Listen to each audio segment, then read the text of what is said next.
السلام علیکم. نن به موږ د ښځو د حقوق خبره کوو چې آیا اسلام ښځو له کوم حقوق ورکړي دي او تعلیمي شعور او تعلیمي حق اسلام ښځو له ورکړلی دی که نه دی ورکړلی. 1400 کاله مخکې اسلام ښځې او سړي له یو شانتې حق ورکړی. د هغه زمانه وه چې د تیارو د تورتم رڼا نه وه، خو اسلام هم د ښځې حقوق راوچت کړي دي او هغه له یو اعلی مقام ورکړلی دی. د دې نه مخکې په دنیا کې ډېر زیات سیولایزیشن موجود و چې په هغه کې یو بیبلونین سیولایزیشن و. د هغه دا کنسپټ و چې کله بعد یو سړي یو خاوند به غلطي وکړله نو د هغه په ځای باندې به یې د هغه ښځه وژله. بیا د هغه نه بعد ګریک کنسپټ و، دا هم یو سیولایزیشن و. په هغه کې دا کنسپټ و، دا خبره په هغه کې پکې وه چې سړي ته دا پول اجازت و چې دا خپله ښځه شي وژلی. د هغه نه علاوه ایسټرن او یوروپین کنسپټ و. په هغه کنسپټ کې په دغه قانون کې دا خبره وه خو کله به دا ښځې خاوند مړ شو نو هغه ښځه به ورسره ژوندۍ سوځوله یا به ورڅخه ښوله. دغه رنګې د انډس یا د انډین هم دغه سیولایزیشن و چې د هغه سړي سره به خپله ښځه سوځوله، او دغه رنګې د عربو هم دا و چې خپلې لوڼه به ژوندۍ ښخولې. خو چې کله اسلام رالی هغه دې له یو مقام ورکړو، هغه دې له یو ازادي ورکړه، دا سیاسي ازادي له هم ورکړه، سوشل ازادي له هم ورکړه، اقتصادي ازادي له هم ورکړه، او تعلیمي ازادي له اسلام هم ورکړه. د هغه وخت چې په هغه ټیم کې چا تعلیم پیژاندم نو زموږ سره یو داسې مثال موجود دی د حضرت عایشه رضی الله عنها چې هغه د سکالرانو سکالر ویلی کېږي.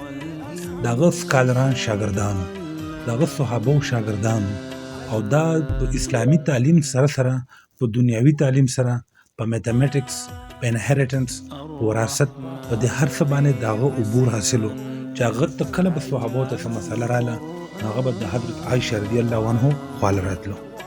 بل زموږ سره یو مثال موجود دی د ام سلمه رضی الله عنها چې دا ډېره زیاته قابله وه چې د هغه قابلیت، د هغه انټلیجنسي، دا په پولیټیکل انډرسټینډینګ کې په سیاسي لیول باندې د دې ډېر زیات مهارت لرو.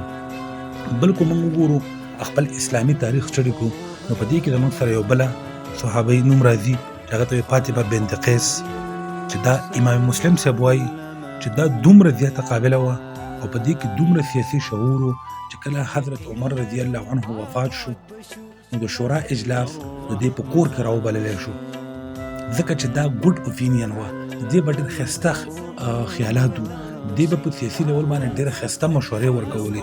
نو دغې په بنیاد باندې هغه اجلاس د دې په کور کې راوبللی شو. اوس ګوره د هغه دور و چې په دغه دور کې چا تعلیم پیژاندنه، مختلف مذاهب یا مختلف سیولایزیشن دیو به د ښځو حقوق نه منل، دا به د ګناه جړله ثابتوله او په هغه باندې به مختلف ظلمونه کول.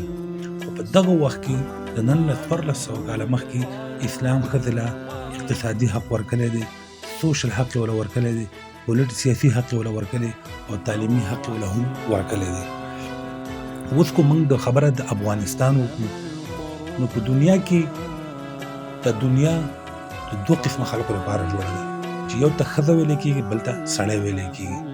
اوس زموږ الریډي اقتصاد کمزوري دي، معیشت زموږ تباه دی، خو په دې دور کې چې کوم 2022 دی چې په دې کې هم موږ د ښځو په تعلیم باندې پابندۍ نه ولګو نو دا زموږ اسلام سره سره زموږ علاقه، زموږ ریاست دا نه ډیولپ کېږي. بلکې موږ وګورو لږ اسلامي ممالکو ته نو په دنیا په سطح باندې سعودي عرب هم موجود دی، پاکستان هم موجود دی کوم کې موږ ژوند تېرو، نور دغه رنګې اسلامي ممالک شته دي. د ټولو نه غټې مدرسې په هندوستان او په پاکستان کې دي. خو بیا موږ دیوبند ته وګورو، دیوبند مدرسه دا په هندوستان کې موجود ده، او که بیا موږ پاکستان کې اکوړه خټک ته وګورو نو دا د دیوبند یو غټ جومات دی دلته چې دغه ځای نه د دیوبند څومره هم علما دي دا د اکوړه خټک نه فارغېږي. آیا د اکوړه خټک د کم علما دي دا د ښځو په تعلیم باندې پابندي لګوي او نه د هغو شاګردان به لګوي؟ خو چېرته د ښځو په تعلیم باندې پابندي لګول پکار دي. نو پکار ده چې مولانا فضل الرحمن خپل سیاسي لیول پرېږدي او ښځو په تعلیم باندې پابندیانې ولګوي. خو نه اسلام دا نه یې ورکړي، اسلام دا نه غواړي. نو دا د یو زنانه د یوې جنۍ حق دی چې هغه په پرده کې خپل تعلیم حاصل کړي، د خپل ولس دپاره، د خپل قوم دپاره، د خپل بچو دپاره او د خپل مستقبل لپاره. خو موږ چېرته سیاسي او تعلیمي ازادي د زنانو له ورنکړو نو زموږ نمایي معاشره به د مخ د ځمکې نه فنا شي. زموږ په زنانو